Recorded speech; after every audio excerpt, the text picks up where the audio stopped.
Hello friends, तमारू स्वागत है मारा किचन बिनास क्रिएशन गुजराती में। आज આપણે બનાવીશું सीजनનું શાક। તો આજે આપણે શિયાળામાં ખવાય એવું રીંગણા બટેટા અને ટમેટાનું શાક બનાવીશું અને રસાવાળું શાક બનાવીશું। સાથે સાથે આજે આપણે કુકરમાં બનાવીશું। તો ઝટપટ 5 જ મિનિટમાં આ શાક તમારું બનીને રેડી થઈ જશે। અને અત્યારે આપણે ઠંડીમાં રીંગણા ખાવા જોઈએ, એ આપણી બોડીને ગરમાશ આપે છે। તો રીંગણનો ઓળો હોય કે પછી રીંગણાનું શાક હોય, બહુ ઠંડીમાં આપણે જરૂરથી ખાવું જોઈએ। તો ચાલો ફ્રેન્ડ્સ, ઝટપટ બનવાવાળા શાકની રેસિપી તમારા સાથે શેર કરી રહી છું।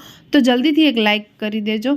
તો સૌપ્રથમ તો આપણે અહીં કટોરામાં પાણી લઈ લેવાનું છે અને 4 થી 5 નંગ જેટલા બાજરીયા જે રીંગણા આવે તે આપણે લઈ લેવાના છે। તો તમે જોઈ શકો છો કે એકદમ કાચા કુમળા એવા આપણા રીંગણા છે, વચ્ચે કીડો ન હોય એનું ધ્યાન રાખજો। તો મોટા પીસમાં રીંગણાને કટ કરી લીધા છે અને પાણીમાં કટ કર્યા છે, જેથી કરીને રીંગણા જે છે એ કાળા ન પડે। ત્યાર પછી એક બટેટું લીધું છે મોટું, અને અત્યારના જે નવા બટેટા આવ્યા છે તે લીધા છે। તો અહીં મેં છાલ નથી કાઢી તેની, એકદમ તેને સાફ પાણીથી ધોઈ લીધા છે અને તેના પણ આપણે મોટા મોટા પીસ કરી લેવાના છે। તો બટેટા અને રીંગણા બંને જ કાળા પડી જતા હોય છે, એટલા માટે આ બે સામગ્રીને પાણીમાં જ સમારવાની છે। ત્યાર પછી આપણે અહીં મેથી લેવાની છે। તો લગભગ 1/4 કપ જેટલી મેં અહીં લીલી મેથી લઈ લીધી છે।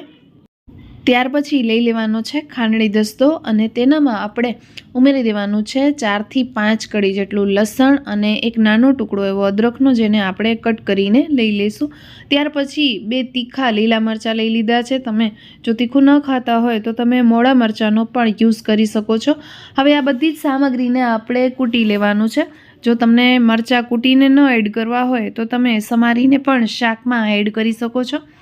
હવે એકદમ સરસ એવું બધું ક્રશ થઈ જાય ત્યાં સુધી તેને કૂટવાનું છે। તો જો તમારા પાસે ટાઈમ ન હોય તો તમે મિક્સીના જારમાં પણ તેને ક્રશ કરી શકો છો। અત્યારે ક્વોન્ટિટી થોડી ઓછી હતી એટલે મેં ખાણી દસ્તામાં જ બધું કૂટી લીધું છે।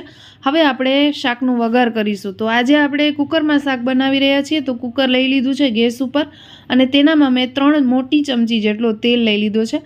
હવે અહીં તમે જોઈ શકો છો કે તેલ ગરમ થઈ ગયું છે એકદમ સરસ એવું, એટલે આપણે તેનામાં ઉમેરી દીધું છે 1 ટીસ્પૂન જેટલો રાઈ અને જીરું મિક્સમાં। ત્યાર પછી રાઈ જીરું તતડે એટલે 1/4 ટીસ્પૂન જેટલી હિંગ ઉમેરી છે, અને થોડા એવા મીઠા લીમડાના પાન ધોઈને ઉમેરી દીધા છે, અને જે આપણે આદુ મરચાં લસણને ક્રશ કરીને રાખ્યું હતું તે ઉમેરી દીધું છે બધું જ, અને એકદમ સરસ રીતે આપણે ચલાવી લઈશું અને ગેસને થોડો આપણે સ્લો કરી દઈશું, એટલે વઘાર જે છે એ બળે નહીં।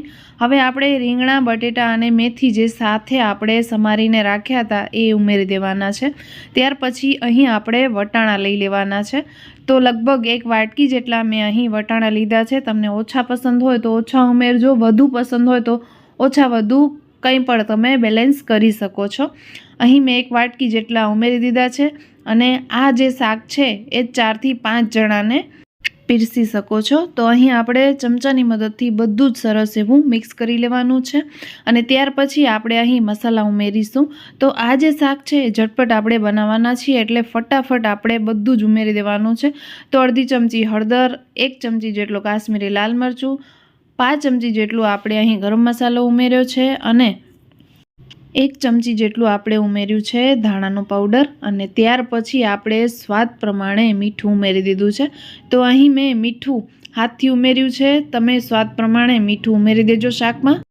હવે બધા જ મસાલાને મિક્સ કરી લીધા છે સરસ રીતે। ત્યાર પછી 2 ટમેટાને ધોઈ મોટા મોટા પીસમાં કટ કરીને ઉમેરી દેવાના છે। તો ટમેટા આપણે અહીં લાસ્ટમાં જ ઉમેરવાના છે, અને તેને પણ એકદમ સરસ રીતે મિક્સ કરી લેવાના છે। તો 1 થી 2 મિનિટ માટે આપણે તેને થવા દેવાનું છે। ત્યાર પછી આપણે 1 ગ્લાસ જેટલું પાણી ઉમેરી દેવાનું છે। તો આજે આપણે રસાવાળું રીંગણા બટેટા ટમેટાનું શાક બનાવી રહ્યા છીએ। તો 1 ગ્લાસ જેટલો મેં અહીં પાણી ઉમેરી દીધું છે। ત્યાર પછી આપણે અહીં ઉમેરવાનું છે 2 ટેબલસ્પૂન જેટલો ગોળ। તો રીંગણા ઘણી વખત કડવા આવતા હોય છે, મતલબ કે થોડી કડવાશ આ શાકમાં આવતી હોય છે, તો તેને બેલેન્સ કરવા માટે આપણે થોડું એવું ખાંડ વાપરવાની છે કે પછી ગોળ વાપરવાનું છે, પણ રીંગણાના શાકમાં ગોળ જ સારું લાગતું હોય છે, એટલે તમે ખાંડનો ઉપયોગ ન કરતા। ત્યાર પછી લાસ્ટમાં આપણે અહીં ઉમેરવાના છે લીલા ધાણા, અને એકદમ સરસ રીતે લીલા ધાણાને પણ મિક્સ કરી લેશું। ત્યાર પછી કુકરનું ઢાંકણ ઢાંકીને આપણે તેની 2 વિસલ કે પછી 3 વિસલ કરી લેશું, એટલે શાક જે છે એકદમ સરસ રીતે બફાઈ જશે। તો જ્યારે તમે ઢાંકણ ઢાંકો ત્યારે એક ઉકાળો શાકને આવવા દેજો, પછી 2 જ વિસલમાં આ જે શાક છે બનીને રેડી થઈ જશે। તો અહીં 2 વિસલ થઈ ગઈ છે। અહીં તમે જોઈ શકો છો કે શાક એકદમ સરસ એવું ચટાકેદાર બનીને રેડી થઈ ગયું છે। હું તમને બટેટાને થોડો પ્રેસ કરીને બતાવીશ કે એકદમ સરસ રીતે બફાઈ ગયું છે। તો જો તમને રસો આ શાકમાં વધારે જોઈતો હોય તો તમે વધારે પાણી ઉમેરી શકો છો। જો તમે વધારે પાણી ઉમેરો તો એ પાણીને તમે ગરમ કરીને ઉમેરજો, અને મસાલા થોડા ઓછા પડે જો તમે એક્સ્ટ્રા પાણી ઉમેરો તો તમે ઉપરથી મસાલા થોડા ઉમેરી દેજો, અને વધારે પાણીનો યુઝ કરો તો મસાલાનો જે માપ છે એ થોડો વધાવી દેજો, એટલે તમારું શાક જે છે એ ટેસ્ટી બનશે। ગરમા ગરમ રીંગણા બટેટા અને ટમેટાના શાકને સર્વ કરી દીધું છે। ઉપરથી ધાણાભાજી થોડી એવી સ્પ્રિંકલ કરી દઈશું। તો ફ્રેન્ડ્સ, એકદમ ટેસ્ટી એવું શાક બનીને રેડી છે। તમે ક્યારે બનાવો છો? બનાવો ત્યારે કમેન્ટ જરૂરથી કરજો। વિડીયો ગમ્યો હોય તો લાઇક કરજો, શેર કરજો। ચેનલ પર નવા આવ્યા છો તો સબસ્ક્રાઈબ કરીને જાજો। આપણે ફરી મળીશું ફ્રેન્ડ્સ નવા વિડીયો સાથે, નવી રેસિપી સાથે। ત્યાં સુધી આવજો।